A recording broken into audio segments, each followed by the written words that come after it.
let's talk yoga.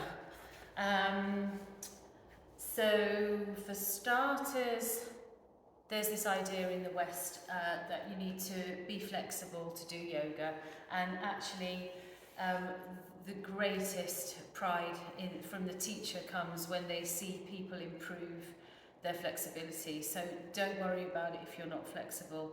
In fact, you're sort of the ideal student, because there's so far to go with you, and a good teacher is going to teach you how to use things like blocks in order to support you whilst your body learns well, half of yoga really is connecting the mind and the body, and just that in itself, without being good at postures, that is so valuable, and you start to use that in everyday life. So whether or not you can touch your toes is completely immaterial.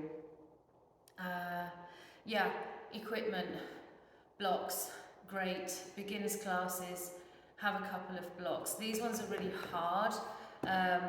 Some of the other blocks, a bit cheaper, a bit more squishy, and that can be good because you do so much with your wrists, flat on the mat. And actually, if you can just let your fingers over the edge of a block whilst you're like this, down dog, all fours, it can really help take the pressure off your wrists a bit. But your wrists are going to strengthen, and the mobility in your wrists is really going to improve.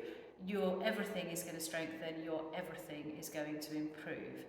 A couple of yoga terms if you're going to a class and you think everybody knows everything and you've just arrived. The Ujjayi breath is just breathing like Darth Vader. So I'll do it with my mouth open so you can hear me.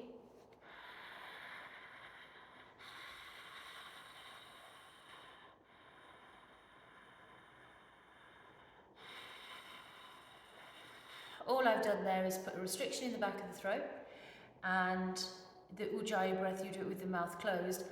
That was a really strong one. Mostly you'll do them softer than that. No one can hear the hiss.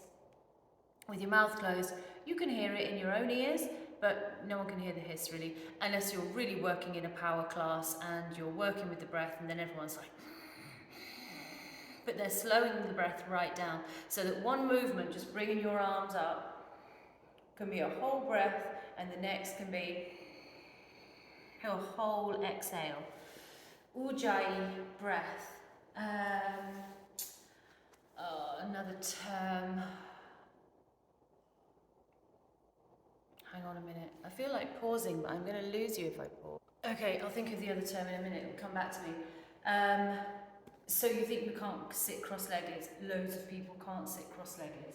I've only got one block with me at the moment, but I'll show you. If you sit with your bottom on a couple of blocks, your knees are going to go right down. Even if you started off with your knees up here, I had a 70-year-old in my class, absolutely, started off with his knees up here. 3 years later, he's in a half lotus. No joke. Also, if it's very uncomfortable, you can have a block underneath you, yeah? And also a couple of blocks to the side. So my 70-year-old, we had him on 2 blocks underneath. We had him on 2 blocks, propping him up here, yeah? So it wasn't too much on the legs. Before you know it, all good. So there's just progress to be made. And really, really important, you do what you can do. You should work to about 80% of your strength, about 80% of your stretch when you first start in yoga. When you know what when your body starts to trust you, when all of those little restrictions in your body that have developed over the years from various strains, dislocations, breaks, when they start to trust you, then you can work to 95, 98%. But you're always slightly below it. You're just finding the edge of your ability. You're just pushing it a little bit. You don't want to go too far. Your body will then start to restrict on you, tell you you don't know what you're doing, that it needs to hold back, and you can hurt yourself. So when you're beginners, you just playing around with it. You're just playing around with your body, getting to know your body again, getting to connect your mind and body again. If you really have difficulties with mobility or strength or both, chair yoga, find a chair yoga class. You can do some great work, just lifting the legs, moving into twists, working the body while sitting down in a chair. It's brilliant. Just get on the mat. The change is phenomenal, and I wish you luck.